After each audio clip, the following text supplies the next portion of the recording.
அஸ்ஸலாமு அலைக்கும் my friends sisters. இன்றைக்கான ஆரி ஒர்க்கில் பேசிக் ஸ்டிச் சொல்லிக் கொடுக்க போகிறேன். இதுதான் ஜரி த்ரெட் சிஸ்டர். இந்த ஜரி த்ரெட்டை வந்து நீங்கள் ஸ்டாண்டு கீழே வச்சுக்கிடணும். இந்த ஒயரை வந்து நாட் போட்டுக்கிடணும் சிஸ்டர். இப்படி ஒரு 3 சுற்று சுற்றிக்கிட்டு நாட் போட்டுக்கிடணும். இந்த நாட் போட்டிருக்கதை வந்து இப்படி பிடிச்சிக்கிட்டு இப்படி ஒரு சுற்றி இதிலேருந்து கீழே பிடிச்சிக்கிட்டு இதை வந்து கீழே வச்சு பண்ணக்கூடியது உங்களுக்கு தெரியணுங்கிறதுக்காக நான் மேலே வச்சு காட்டுறேன். நம்ம குத்திட்டு எடுக்கும்போது இப்படி தான் சிஸ்டர்ஸ் எடுக்கணும், இப்படி எடுக்கணும். ஓகேவா? இதை இப்போ நம்ம கீழே ஸ்டாண்டு கீழே வைக்கிறேன். எப்போவுமே நம்ம ஸ்டிச்சஸ் போடும்போது ஒரு லைன் வரைஞ்சிக்கிடணும். நான் வரையலை, நீங்கள் பண்ணும்போது ஒரு லைன் வரைஞ்சிக்கோங்க. வரைஞ்சிட்டு அதில் எண்டிங்லேருந்து ஸ்டார்ட் பண்ணி இதுதான் சிஸ்டர் எடுத்திருக்கேன் லூப்பு. இதிலேருந்து அப்படி நான் ஃபஸ்ட்டு காமிச்சேன் இல்லையா, அதே மாதிரி சுருட்டி வச்சுக்கிட்டு இப்படி எடுக்கணும். எப்போவுமே நீடில் வந்து ஸ்ட்ரெயிட் ஃபார்வர்டில் வச்சுக்கிடணும்.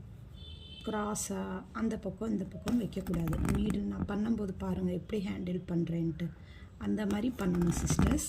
இந்த மாதிரி நீங்கள் லைன் வரைகிறது மேலே இந்த செயின் ஸ்டிச்சை இப்படி போட ஆரம்பிக்கணும்.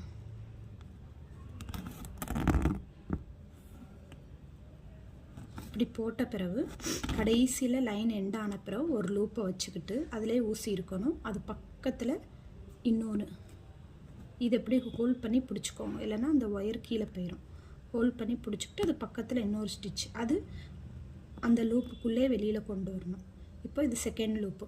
இந்த செகண்ட் லூப்புக்குள்ளே ஊசியை விட்டு அந்த ஃபஸ்ட் லூப்பை கொக்கி வச்சு பிடிச்சிக்கிட்டு இப்படி இழுக்கணும். இதுதான் எண்ட் நாட்டு. இந்த எண்ட் நாட் இருந்தால் தான் மற்ற ஸ்டிச்சஸ் வராமல் இருக்கும். இன்னொரு இடத்துல சொல்லி கொடுக்குறேன். எண்ட் நாட்டுங்கிறது லாஸ்ட் எண்டிங் லைனில் வரும்போது ஒரு பெரிய லூப் வச்சுக்கிட்டு அந்த லூப்புக்குள்ளே ஊசியை விட்டு அது பக்கத்தில் இன்னொரு எண்ட் நாட், இன்னொரு நாட் எடுத்து இப்படி எடுக்கக்கூடாது. இப்படி எடுத்தால் வராது. என்ன லூப் எடுக்கிறோமோ கடைசியாக அதுக்குள்ளே ஊசி விட்டு அது பக்கத்தில் இன்னொரு நாட் எடுத்து அந்த லூப்புக்குள்ளே இருந்தே இன்னொரு லூப் கொண்டு வரணும். அப்போ இது செகண்ட் லூப்பு, கீழே இருக்குது ஃபஸ்ட் லூப்பு. செகண்ட் லூப்புக்குள்ளே ஊசியை விட்டு ஃபஸ்ட் லூப்பை கொக்கியை பிடிச்சிக்கிட்டு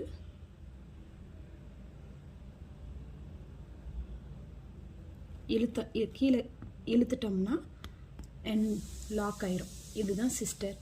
இதுதான் மெயினாக ஆரி ஒர்க்கில்